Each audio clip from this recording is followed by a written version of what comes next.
आ जाओ भाई, कुछ वाव का पढ़ते हैं जाके। देखो इस सेंटेंस में आप देख पा रहे होगे ना, 10 were playing in the field while 1 sitting on the bench. इसमें आपको दो मेन वर्ब दिख रही होंगी, ठीक है, एक तो प्लेइंग और दूसरी सिटिंग, ठीक है। अब हमें पता है जो आईएनजी वाली फॉर्म्स होती हैं ना आपकी वर्ब की, ये हमेशा हेल्पिंग वर्ब के साथ लिखी जाती है, ठीक है जी। जो आईएनजी वाली फॉर्म्स होती हैं हमेशा हेल्पिंग वर्ब के साथ लिखी जाती है। तो हमने करा क्या है इसमें, हमने क्वेश्चन के हिसाब से उन्होंने ये कर रखा है कि हमारे पास दो मेन वर्ब हैं, एक प्लेइंग है और दूसरी अपने पास क्या है, सिटिंग है। और इनके लिए हमें पता है इनके पहले कोई बी की फॉर्म आनी चीज़ है हमारे वोजवर, तो हमने यूज़ कर रखा है वर, ठीक है। तो वर प्लेइंग और वर सिटिंग कहना दोनों ही सही है, कोई दिक्कत वाली बात नहीं है। फिर दिक्कत क्या है इसमें, दिक्कत इसमें ये है, देखो जो वर है ना, हमने क्या करा कि दोनों के लिए मान लो आईएनजी वाली कोई फॉर्म आनी है तो हमने उनको कॉमन मान लिया। कॉमन मानने का मतलब कि हमें यहाँ बार बार लिखने की जरूरत नहीं है वर दोबारा, ठीक है जी। अब सब्जेक्ट इसका क्या है, 10 वर प्लेइंग, ठीक है। और इसमें इसका क्या सब्जेक्ट है भाई, वन है, ठीक है। अगर सब्जेक्ट दोनों का ही अगर प्लूरल होता ना तो हम वर को कॉमन मान लेते। अगर यहाँ पे ये लिखा होता मान लो 5 तो वर दोनों का कॉमन हो गया था, यहाँ पे लिखा है 1 तो 1 तो सिंगुलर है तो वर्ब आनी चाहिए यहाँ पे सिंगुलर, और वर क्या होती है जी, प्लूरल। तो यहाँ पे अपने को अलग से वर्ब देनी पड़ेगी क्या, वोज, ठीक है। तो इसको हम कॉमन जस्टिफाई नहीं कर पाएंगे। डन, आगे आ जाओ।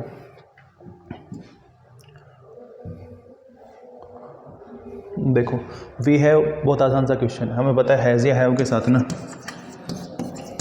वर्ब की थर्ड फॉर्म लिखी जाती है, और सेंड की वर्ब थर्ड फॉर्म क्या होती है, सेंट होती है। सेकंड फॉर्म भी यही होती है, तो यहाँ पे क्या लिखना, सेंट। क्लियर, अगले पे आ जाओ। The books were laying all over the floor. अब ये दो वर्ब्स हमने पढ़ी थी जब इसकी थ्योरी पढ़ी थी, क्या थी, लाई, ले, लेन, ठीक है, और एक थी ले, लेड, लेड।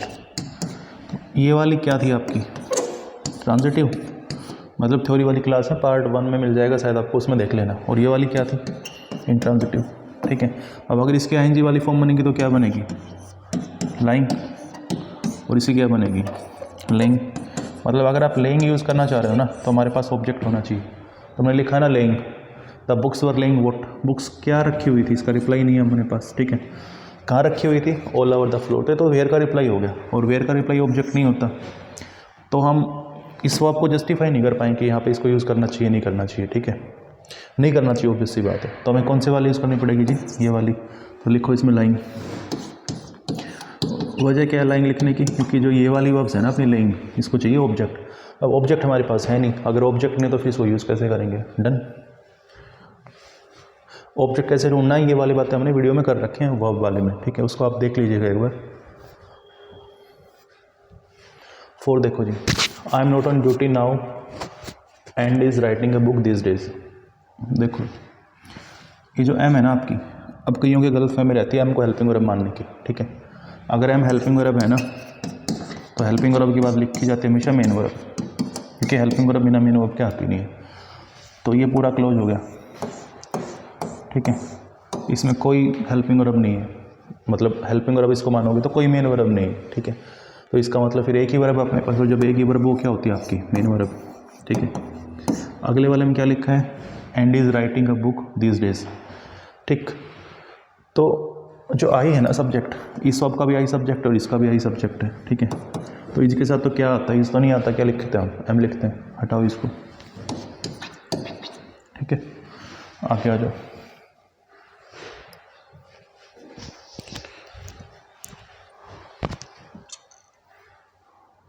देखो जी, he need not any book to teach science.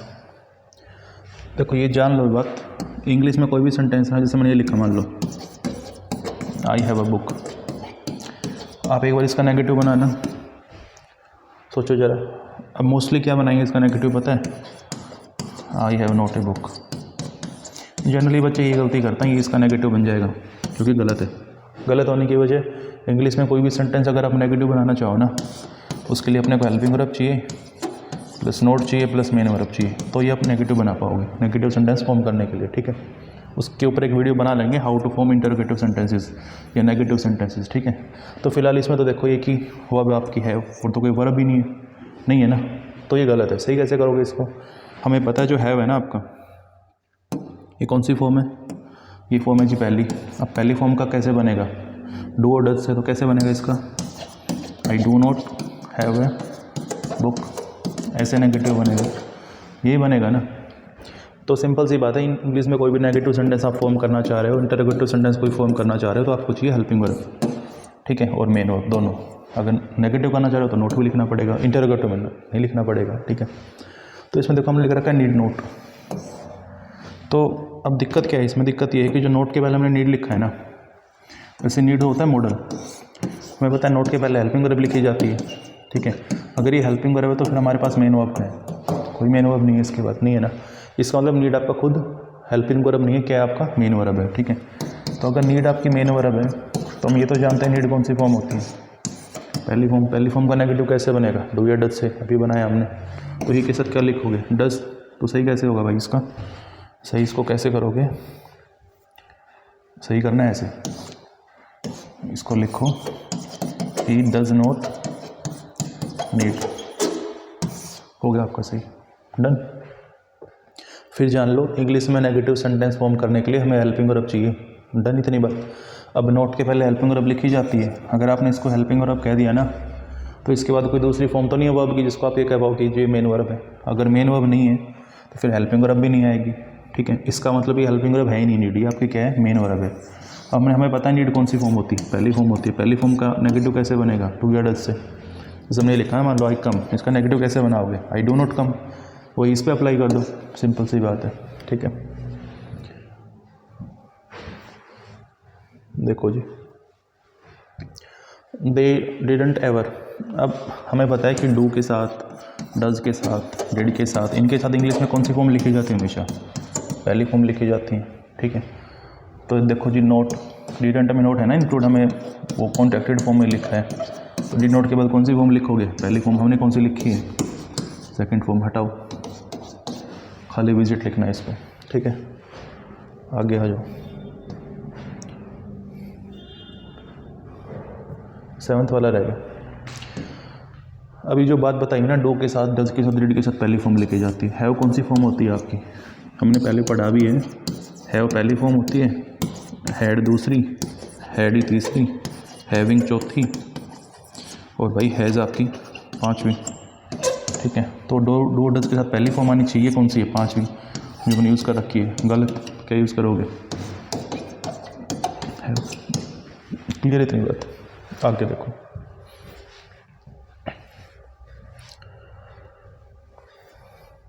देखो जी, no man dare to challenge him for a dual.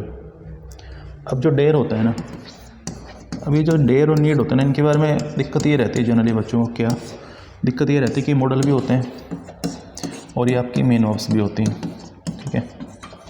तो जब ये मॉडल होंगे तो हमें पता है मॉडल के साथ ऐसा और कुछ लगाते नहीं हो, ठीक है, उनकी तो फॉर्म सेम रहती हैं, ठीक है। और जब मेन वर्ब होंगे तो बदल सकते हैं अपने हिसाब से, पहली, दूसरी फॉर्म, तीसरी फॉर्म। अब देखो, अगर ये मॉडल होता है ना, जिससे तुमने ये लिखा, मान लो आई कैन गो, ठीक है, आई कैन गो, तो कैन आपका मॉडल हो गया, और मॉडल के साथ हमने क्या लिख ली है? Main verb. मतलब मॉडल के साथ हमेशा मेन वर्ब लिखी जाती है, ठीक।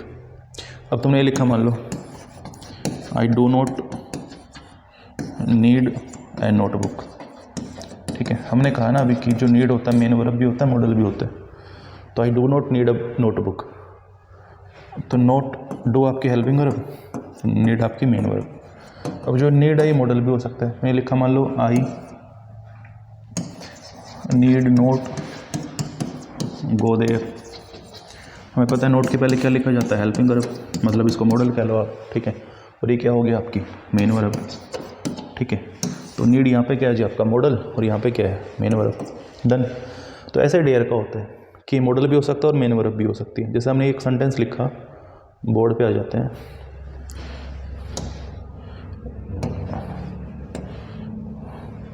मान लो हमने ये लिखा, he dare not go there, ठीक है। दूसरा हमने ये लिखा, ही डज नॉट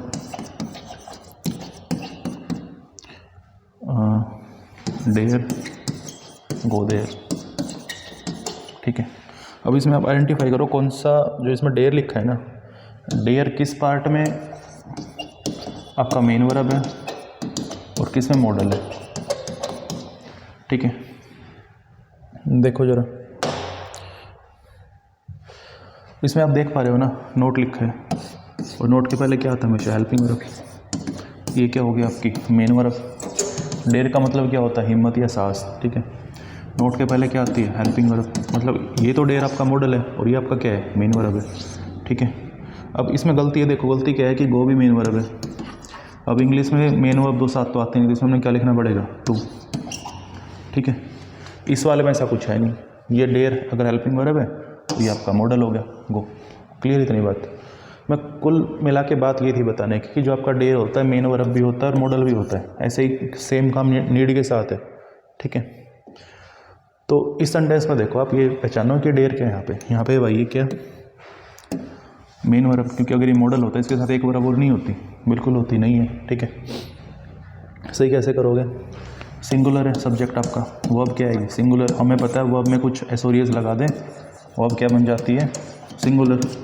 तो लगाओ इसमें डेयर्स, हो गया आपका क्वेश्चन। अगले पे आओ। Who was showing machine discovered by. अभी दो वर्ड्स हैं आपके, एक तो था इन्वेंट, एक होता है डिस्कवर। इन्वेंट का मतलब होता है to find something that does not exist.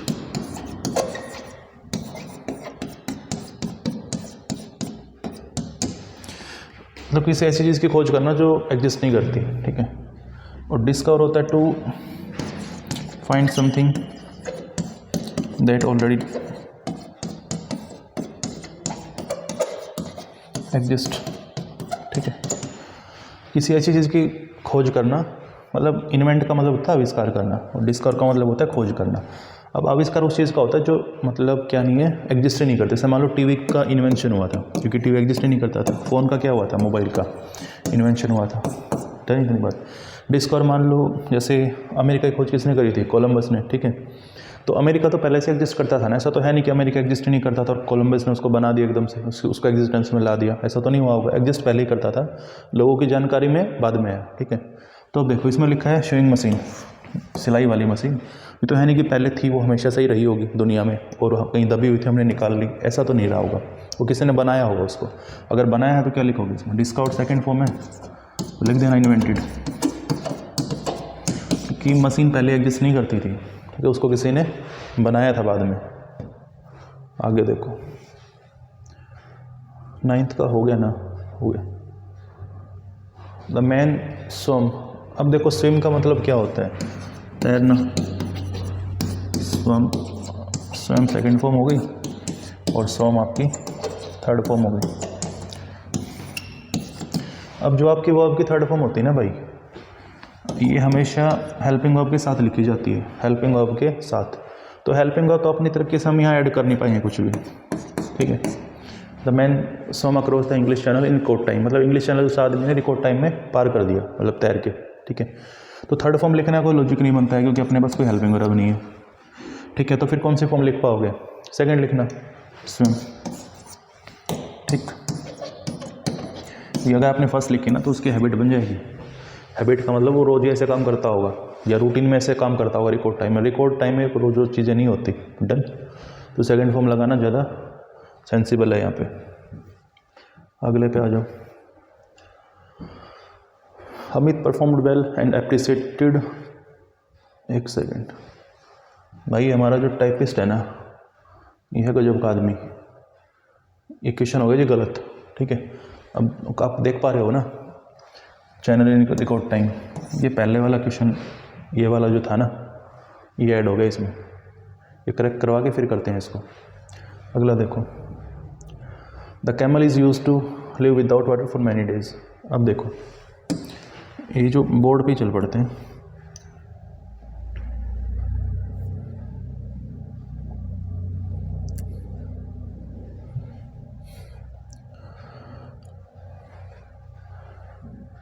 ये जो आपका यूज टू होता है ना, ये मॉडल होता है, ठीक है। और हम इसको यूज़ क्यों करते हैं, to express the habits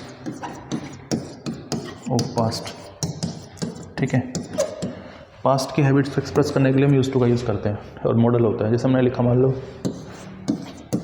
I use to sit in the park, कि मतलब जो आई है ना वो पार्क में बैठा करता था पास्ट में, पास्ट के इसका मतलब हैबिट रही होगी ये। तो यूज टू आपका मॉडल हो गया, और मॉडल के साथ कौन सी फॉर्म लिखी हमने, पहली फॉर्म। ठीक है, ठीक है। बाकी आपको ऐसा भी दिखेगा, जैसे हमने लिखा आई एम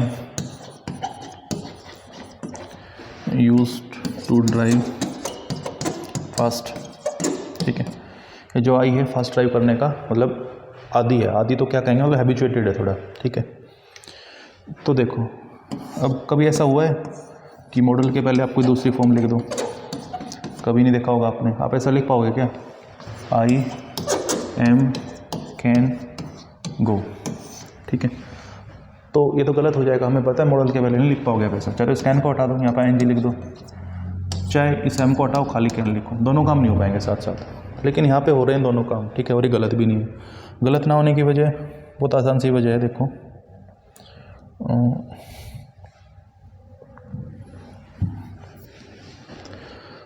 देखो इसको आप मॉडल तो जस्टिफाई कर नहीं पाओगे, फिर क्या जस्टिफाई कर पाओगे?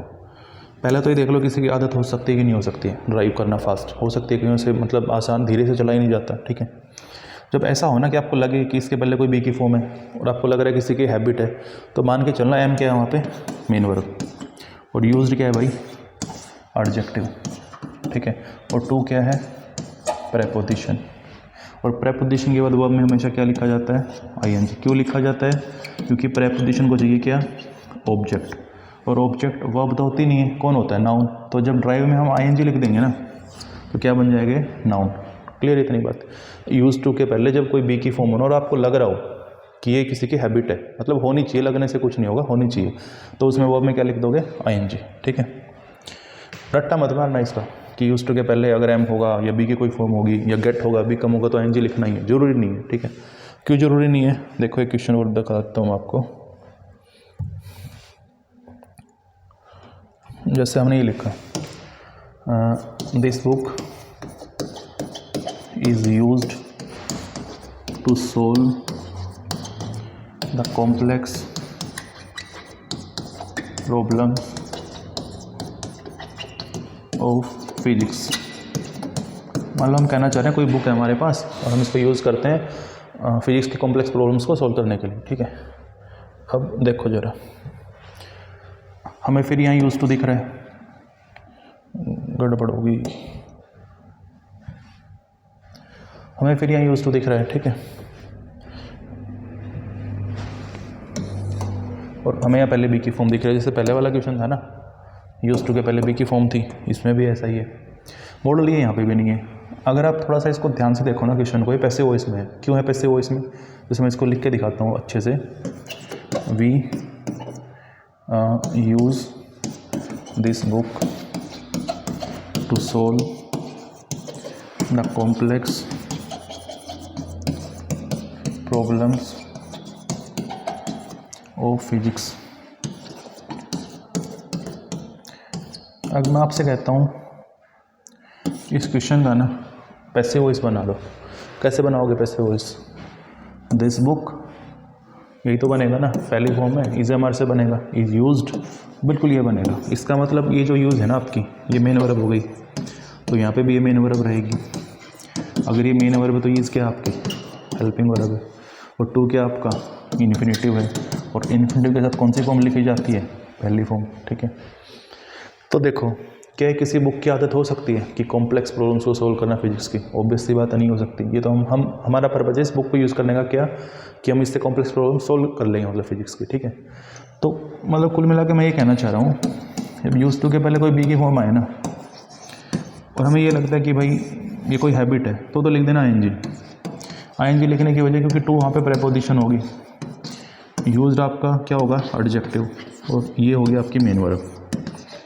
और एक केस दूसरा क्या बन सकता है कि हैबिट ना हो के ये पैसिव वॉइस में हो। पैसे पता कैसे चलेगा कि पैसिव में है? पता आराम से चल जाएगा, हम पढ़ के देख लेंगे इसको। ठीक है, या यूँ कर लेना, this book is used by, इस बुक को हम क्यों यूज़ करते हैं, आंसर मिल जाएगा आपको कॉम्प्लेक्स प्रॉब्लम सॉल्व करने के लिए फिजिक्स की। ठीक है, अब और इस वाले में देखना, कि हम ड्राइव क्यों करते हैं, ठीक है, तेज चलने के लिए? नहीं, ऐसा तो कुछ नहीं है, ठीक है। ये किसी की हैबिट हो सकती है, लेकिन ये किसी बुक की हैबिट नहीं हो सकती, नहीं हो सकती ना। अगर नहीं हो सकती तो पहली फॉर्म लिखना। अब जहाँ से हमने शुरू करा था वहीं आ जाते हैं बिल्कुल।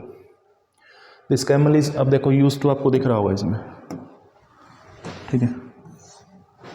अब कैमल बिना पानी के रहने का आदी हो सकता है काफ़ी दिनों तक, बिल्कुल हो सकता है, ठीक है। और आप सोचो कि हम कैमल को यूज इसलिए करते हैं, अगर वाई का रिप्लाई ढूंढो, the camel is use to why, क्यों यूज़ करते हैं? क्योंकि बिना पानी के काफ़ी दिनों तक रह सकता है।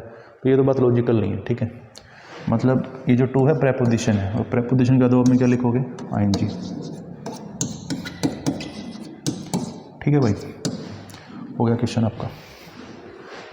अगर हैबिट है तो आईएनजी लिख देना, अगर हैबिट नहीं है तो टू प्लस वर्ब की पहली फॉर्म, क्योंकि और खाली मॉडल लिखा है यूज टू, ठीक है, तो फिर तो खाली आपको पहली फॉर्म लिखनी है, क्योंकि वो तो प्योर मॉडल हो गया, उसमें हम कुछ कर ही नहीं सकते ज़्यादा।